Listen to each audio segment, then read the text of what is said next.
Hello everybody, welcome. Today we're going to be seeing what would happen if the former British Empire went to war with all other European colonial empires, and of course the ex-colonies. Um, so the title is pretty self-explanatory. Some of these nations, it's a little iffy on, and also some of them declared, like, were once controlled by another power and then went to Britain. So for this, I just decided you're a former British colony if you declared independence from the British Empire uh, in your country's history. And then obviously the rest of the colonial empires for this. Again, these are all the nations in Europe that have once had colonies. Technically, you could say like Austria-Hungary too, although I don't really count a port city in China as a colonial empire. Latvia, however, Latvia actually held some land in Gambia, Sweden in America, Denmark in the Caribbean. So yeah, these are all the former colonial nations. Also, you could say Ethiopia was never colonized, but technically also Italy took them over in World War II. Although, now I think about it, their government was like exiled to Britain. So, okay, so starting here in America, we're gonna see the USA. Somewhere in like all these videos, I mapped the U.S. invasion of Mexico. So we all know the deal. Cut off Baja, push down, and also an offensive into around Texas. We'd also see the U.S. Navy. Also, yes, we're doing Navy. I'm adding this to my videos now. Navy stuff. You guys tell me how you like it. We're gonna do the U.S. Navy. They're gonna push out and around, and they're gonna get pretty easy control over these Caribbean nations because the U.S. Navy is just completely overpowered. And eventually, pretty much all of the Caribbean is gonna fall under U.S. control, U.S. naval hegemony, I mean, and air, obviously. They're also gonna try to reach the Panama Canal, and yeah, this is gonna become important for just a minute. So these smaller Latin American nations, however, like Belize, is gonna get overran before the red team can do anything. Same thing here in Guyana. Up here in Greenland and Iceland, both of these will be taken over very quickly. USA makes a landing near all Greenland cities and just take it over. And same thing in Iceland, the British and the Americans, they take over Iceland pretty quickly. And this is going to be important because the USA and Britain, in order to try to defend Britain, they're going to go for a strategy to try to save Britain. It's going to be hard to defend all of Europe. But basically, the USA, they're going to try to establish some kind of naval linkage across the Atlantic. So broadly looking like this. Meanwhile, around the UK itself, we're going to see Germany and France. On their own, Britain could probably defend, but since it's both Germany and France combined, and obviously all the other smaller nations, they will have a slight early game advantage, and they're going to try to knock out Britain quickly before the USA can fully defend England. They push around, particularly along the eastern coast of England, getting pretty easy naval hegemony. The British do put up a tough fight, but they are ultimately outnumbered. And same thing here in the Channel, mostly just taking it over. So this is going to leave Britain fairly vulnerable to any possible invasions in the future. Down here in Africa, Gambia is overran very quickly. Same with Sierra Leone. Ghana and Nigeria are a bit stronger. Ghana is going to fall most of the country. And Nigeria, they're going to try to set up a linkage to Ghana. Eventually, they actually even make a small encirclement here because the red team was, pushing too aggressively in this part of, to try to take out Ghana. And eventually Nigeria and Ghana are able to successfully link up. In eastern Nigeria, Chad and Cameroon are going to make slow advancements, while up in Niger, Nigeria is going to try to knock out this country, pushing into the Sahel regions of Niger. Here in Egypt, Egypt pushes into Libya, which is relatively weak, and they try to just push across quickly and establish a defense later, again before North Africa and Europe can fully arrive. We'd see Israel and Jordan and Iraq. They're going to push up into Syria as well. While down here near these boys, Eritrea, Somalia, Djibouti. Also, I know Britain controlled Somaliland, but again, Somalia technically got independence from Italy, not Britain. So, Sudan, they're going to push into Eritrea, although Eritrea is pretty militarized, so this is actually not going to go that well for Sudan. And all it does not go well, the Eritrea actually pushes back and even begins their own invasion of Sudan. Here in Kenya, we see a Kenyan slow push into Somalia. Down here in South Sudan, Congo, and the Central African Republic are going to try to push to Ethiopia in order to cut off the two Africas. And obviously Sudan is going to try to defend this in Uganda. Particularly Uganda, Rwanda, Burundi, and Tanzania, sort of the East African region. They're going to try to make a counteroffensive into this region of Congo. We see this little strip down here of Congo cut off and taken by Zambia. While down in Namibia, we see Angola push around its country, I suppose. Here in Mozambique, the red team's gonna try to rush Mozambique quickly before other African nations can crush it. Another reason they want to get rid of Mozambique quickly is because they are sort of cutting off the easy trade route that would connect like South Africa to India or whatever. Why is Ethiopia occupied? No. Okay, good. Over here in India, thankfully for Indochina, they are defended. They only have to defend this small border with Burma, which pretty much nothing happens in. Over here in Malaysia, though, Indonesia's going to push into the northern side of Borneo and eventually just take it with ease. Where the red team will be doing very good in Asia, however, is with the U.S. Navy, as the U.S. Pacific Fleet obviously has interest here, particularly because they don't want these nations getting in their way. So for now, we just see the U.S. With its military sort of consolidate this large region in the Pacific. So, yep. Eventually, they're going to target Indonesia itself, as a combined U.S. Australian naval and air assets are already pushing against Indonesia. Here in Papua, this side of Papua, with Australian help, starts to push into the other side of Papua. Also, I should mention, we'll see the Indians and the Arabs, they're going to cut off the Strait of Hormuz, obviously. Which means that the blue team is going to be struggling for resources. They're going to have to trade with like Eastern Europe or whatever. Likely a lot of trade with Russia happening. This war is like a dream for Russia in this timeline.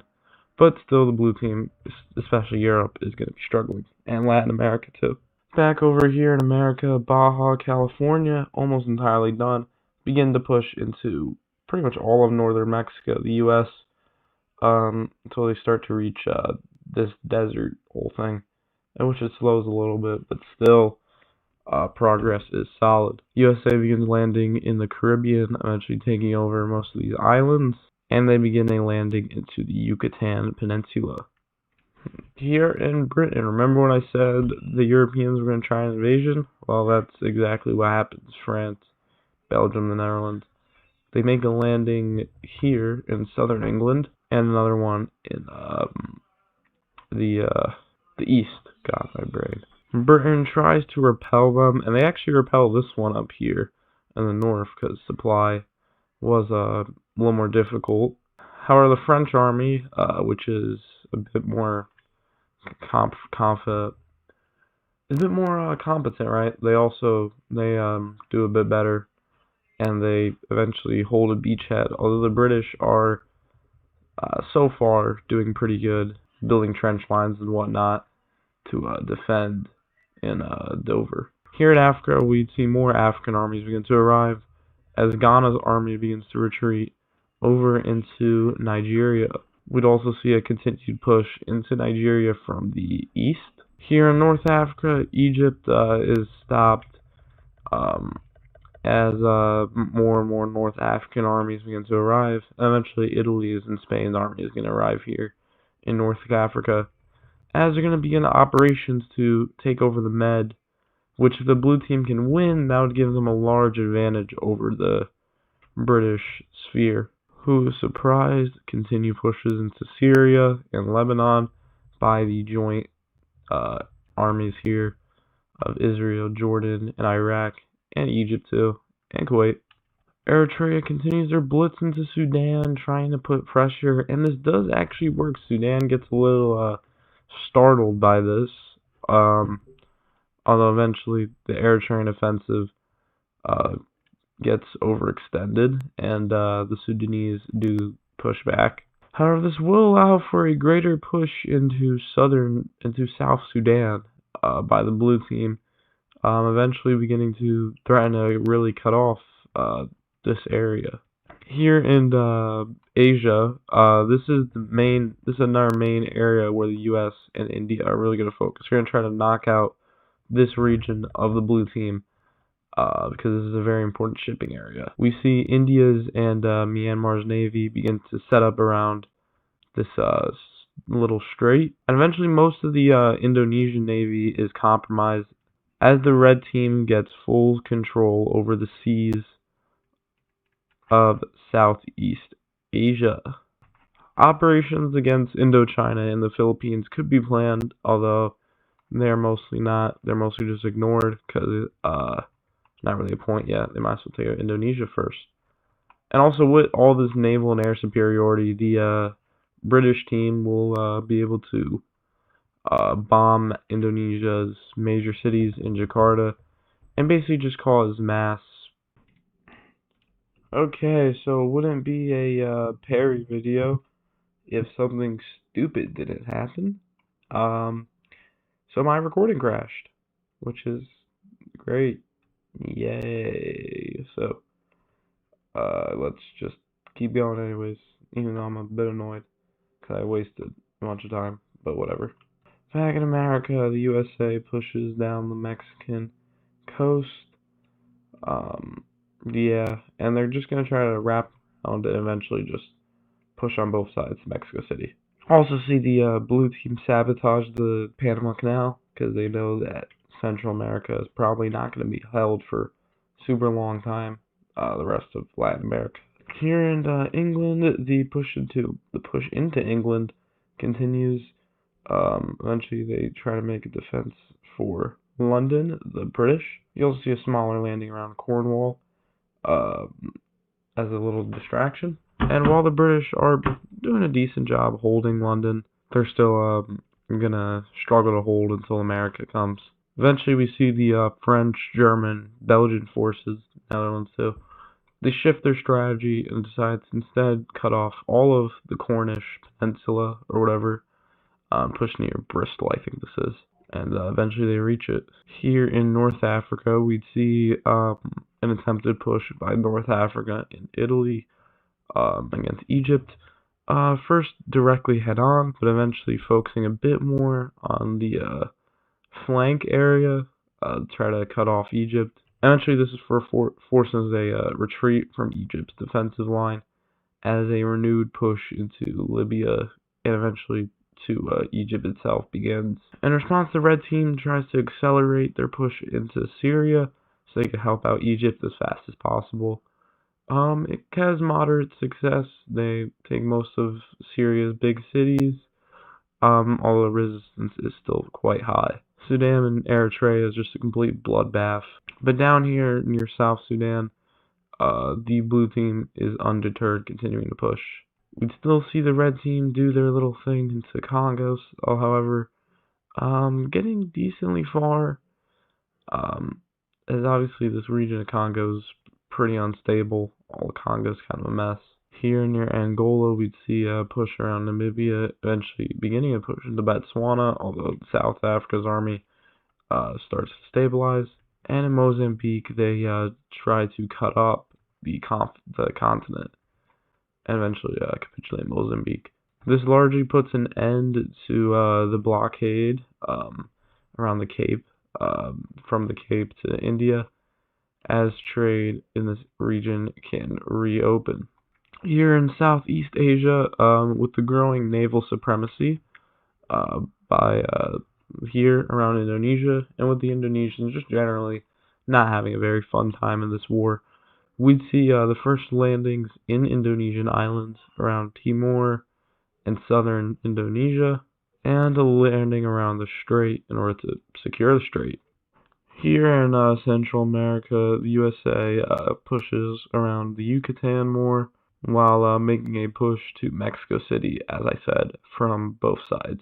We'll also see a landing in Honduras and Nicaragua, and again, like I've done so many of these U.S. invasions of the Mexico region, but yeah. Here in Britain, Cornwall is fully taken, as they now begin to push sort of on the middle of the front line toward the British industry areas, and eventually they put even more pressure on London, forcing the British to leave the city, of course.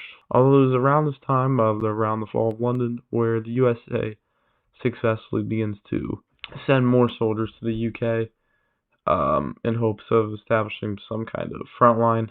So the Europeans, again, they begin to accelerate their push into Britain with moderate success, but still, the British are doing their whole never surrender thing. In Egypt, the push continues. Eventually, they reach the Egyptian border and push a little bit into Egypt proper. Although by this point, Syria fully capitulates, as now the Middle East can fully focus on defending Egypt, and perhaps even sending forces down to Africa, which Africa might need, as they just cut off Sudan, and the Africans are now going to push into Sudan proper, because they just cut it off. So again, the blue team trying to secure the whole Med region. Down in Nigeria, the Nigerians are beginning to buckle under all of the pressure they're up against. Even though Nigeria is very populated, it's not gonna do enough long term to keep them alive. Where the red team does see wins is against Angola, who's been pretty overstretched. Eventually now Angola's gonna they're just gonna start to falter. And in the Strait of Malacca, eventually Sumatra falls. Jakarta, this island, Java, it's not that Java's gonna be directly land invaded, but the Indonesians are very, very cooked. The island of Java is getting bombed, blockaded, as this very crowded island, and it's not doing so well. Instead, the US and Australia continue to push around, seize all of western Papua, and begin to take the Star Island too, as now really all Indonesia has is Borneo and Java. And again, a big thing is that the Indochina and Philippines, not weak nations, but they're unable to necessarily help out Indonesia because the US Navy is just blocking them. In Mexico, the push continues. Mexico City is taken as the USA begins to push down further into Central America. As the whole region begins to be occupied, Belize is liberated, as the USA even makes a landing around the canal area to try to begin repairing it, obviously, which should be not that hard, as the USA has the air superiority to pull it off. Wales is surrounded and captured, although the push into Britain is mostly stopped now around Scotland. The British Army, the Irish Army, and the American Canadians have fully arrived in Scotland, and they are like, "Nuh-uh, you're not going to take us over." So yeah, so the push into Scotland is ended. All of England has fallen. Another region that falls is going to be Nigeria. Here in Egypt, the Middle East pushes the blue team out temporarily. Although since England has stagnated, we might see more Europeans go down here. But overall, this part of North Africa is going to be a stalemate. Although Sudan, unfortunately, still falters a bit, but supply lines are getting kind of overstretched. So a continued push by the African armies into Sudan is going to be pretty difficult. Also over here on this line in Congo and Angola, again, it actually mostly stabilizes. Fighting in Africa is going to be pretty hard, especially for these armies, which are not the most logistically powerful. So, yeah, it just kind of remains a bloodbath back and forth for a while here in Africa. The real battle is going to be taking place here in Indonesia, where eventually we see Sort of just the capitulation of the Indonesians. The USA doesn't occupy all this. Well, they didn't really need to occupy it because Indonesia is already very incapacitated, as just look at the map. Also, North Borneo is liberated, of course. The USA could decide to take over the rest of Southeast Asia if they really wanted without India, or they could send their full might over to perhaps other regions, because these Southeast Asians don't really pose any threat. Here in Central America, the USA makes a landing near Venezuela. As the writing is sort of on the wall here, the British team is gonna eventually win, just because they have India and the US on there, which are very hard carrying their faction. And so the British team, or non-British team, I guess the other colonial powers, they sort of realize, shit, we gotta do something. And so what do they do exactly? Well, they decide they're gonna go for one full offensive. They're gonna leave England a bit under-defended, and they're gonna try to push to take over the Middle East.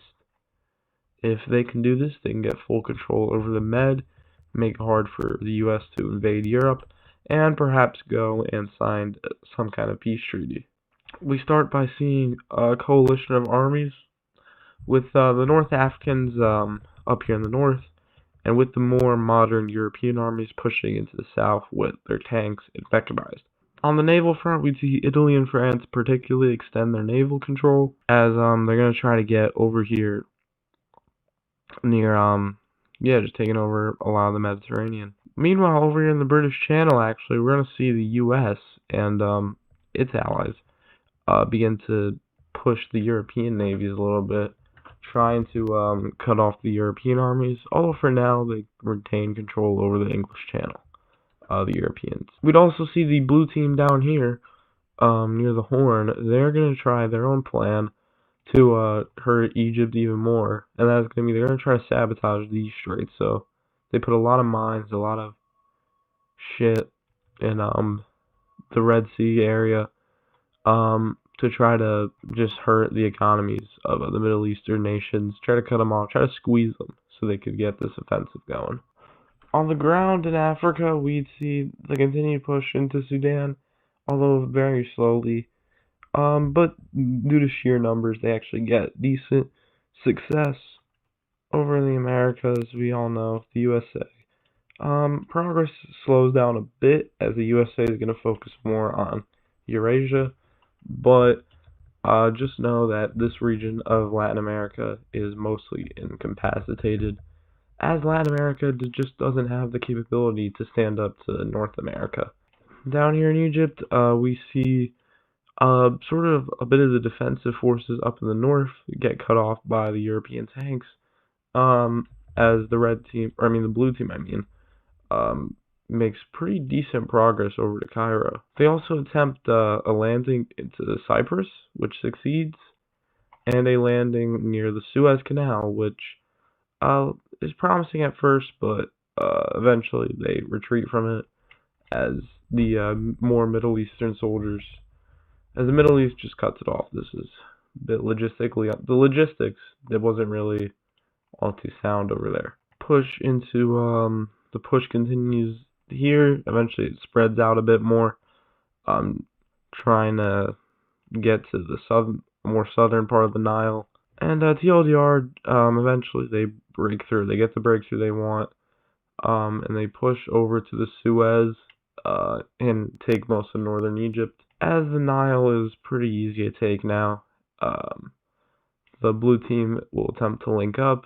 The Sudanese and Egyptians are still fighting, but it's going to be a lot tougher, we could say. One thing that happens, though, because the Africans are more focused up here in the north, the British Africans, they will push into Angola and Congo a bit more and begin to get an edge over here in this part of Africa.